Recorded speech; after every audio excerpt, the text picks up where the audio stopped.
राधे कृष्ण राधे कृष्ण। कुंती का पांडु को वैश्विताश्व के मृत शरीर से उसकी पतिव्रता पत्नी भद्रा के द्वारा पुत्र प्राप्ति का कथन। वैशंपायन जी कहते हैं, महाराज जन्मेजय, इस प्रकार कहे जाने पर कुंती अपने पति कुरुश्रेष्ठ वीरवर राजा पांडु से इस प्रकार बोली, धर्मज्ञ, आप मुझसे किसी तरह ऐसी बात न कहें। मैं आपकी धर्म पत्नी हूँ और कमल के समान विशाल नेत्र वाले आप में अनुराग रखती हूँ। महाबाहु वीर भारत, आप ही मेरे गर्भ से धर्मपूर्वक अनेक पराक्रमी पुत्र उत्पन्न करेंगे। नरश्रेष्ठ, मैं आपके साथ इस स्वर्गलोक में चलूँगी। कुरुनंदन, पुत्र की उत्पत्ति के लिए आप ही मेरे साथ समागम कीजिए। मैं आपके सिवा किसी दूसरे पुरुष से समागम करने की बात मन में नहीं ला सकती। फिर इस पृथ्वी पर आपसे श्रेष्ठ दूसरा कौन सा मनुष्य है? धर्मात्मन, पहले आप मेरे मुंह से यह पुरानी कथा सुन लीजिए। विशालाक्ष, यह जो कथा मैं कहने जा रही हूँ सर्वत्र विख्यात है। कहते हैं, पूर्व काल में एक परम धर्मात्मा राजा हो गए हैं। उनका नाम था वैश्विताश्व। वे पुरु वंश की वृद्धि करने वाले थे। एक समय वे महाबाहु धर्मात्मा नरेश जब यज्ञ करने लगे, उस समय इंद्र आदि देवता देवर्षियों के साथ उस यज्ञ में पधारे थे। उसमें देवराज इंद्र सोमपान करके उन्मत्त उठे थे तथा ब्राह्मण लोग पर्याप्त दक्षिणा पाकर हर्ष से फूल उठे थे। महामना राजर्षि वैश्विताश्व के यज्ञ में उस समय देवता और ब्रह्मर्षि स्वयं सब कार्य कर रहे थे। राजन, इससे वैश्विताश्व सब मनुष्य से ऊंचे स्थिति में पहुंचकर बड़े शोभा पा रहे थे। राजा वैश्विताश्व समस्त भूतों के प्रीति पात्र थे। राजाओं में श्रेष्ठ प्रतापी वैश्विताश्व ने अश्वमेध नामक महान यज्ञ में पूर्व, उत्तर, पश्चिम और दक्षिण चारों दिशाओं के राजाओं को जीतकर अपने वश में कर लिया। ठीक जिस प्रकार शिशिर काल के अंत में भगवान सूर्यदेव से प्राणियों पर विजय कर लेते हैं, सबको तब पाने लगते हैं। उन महाराज में 10 हाथियों का बल था। कुरुश्रेष्ठ पुराण वेता विज्ञान यश में बढ़े चढ़े नरेंद्र वैश्विताश्व के विषय में यशोगाथा गाते हैं। राजा वैश्विताश्व समुद्र पर्यंत इस सारी पृथ्वी को जीतकर जैसे पिता अपने औरस पुत्रों का पालन करता है, उसी प्रकार से वर्ण के लोगों का पालन करते थे। उन्होंने बड़े बड़े यज्ञों का अनुष्ठान करके ब्राह्मणों को बहुत धन दिया। अनंत रत्नों की भेंट लेकर उन्होंने बड़े बड़े यज्ञ किए।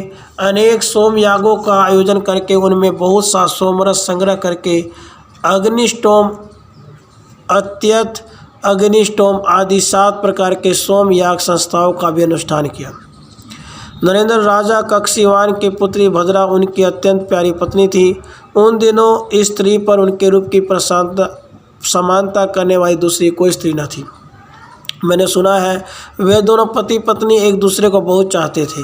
पत्नी के प्रति अत्यंत कामासक्त होने के कारण राजा वैश्विताश्व राज एक समा के शिकार हो गए।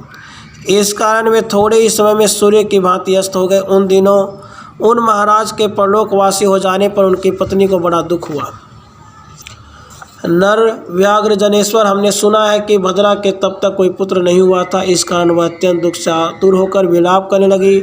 वह विलाप सुनी। भद्रा बोली, परम धर्मज्ञ महाराज, जो कोई भी विधवा स्त्री पति के बिना जीवन धारण करती वह निरंतर दुख में डूबी रहने का वास्तव में जीती नहीं अपितु मृत्यु लिया है। क्षत्रिय शिरोमणि, पति के न रहने पर नारी की मृत्यु हो जाए, इसी में उसका कल्याण है। अतः मैं भी आपके मार्ग पर चलना चाहती हूँ। प्रसन्न हो जाइए, मुझे अपने साथ ले चलिए। आपके बिना एक क्षण भी जीवित रहने का मुझ में उत्साह नहीं है। राजन, कृपा कीजिए और यहाँ से शीघ्र मुझे ले चलिए। नरश्रेष्ठ, आप जहाँ कहीं भी न लौटने के लिए गए हैं, वहाँ का मार्ग समतल हो या विषम, मैं आपके पीछे पीछे अवश्य चलूँगी। राजन, मैं छाया की भांति आपके पीछे लगी रहूँगी एवं सदा आपके आज्ञा के अधीन रहूँगी। नर व्याघ्र, मैं सदा आपके प्रिय और हित में लगी रहूँगी। कमल के समान नेत्र वाले महाराज, आपके बिना आज से हृदय को सुखा देने वाले कष्ट और मानसिक चिंताएं मुझे सताती रहेंगी। मुझ अभागिनी निश्चय ही कितने ही जीवन संगियों स्त्री पुरुषों बिछो कर आया होगा, इसलिए आज आपके साथ मेरा वियोग घटित हुआ है।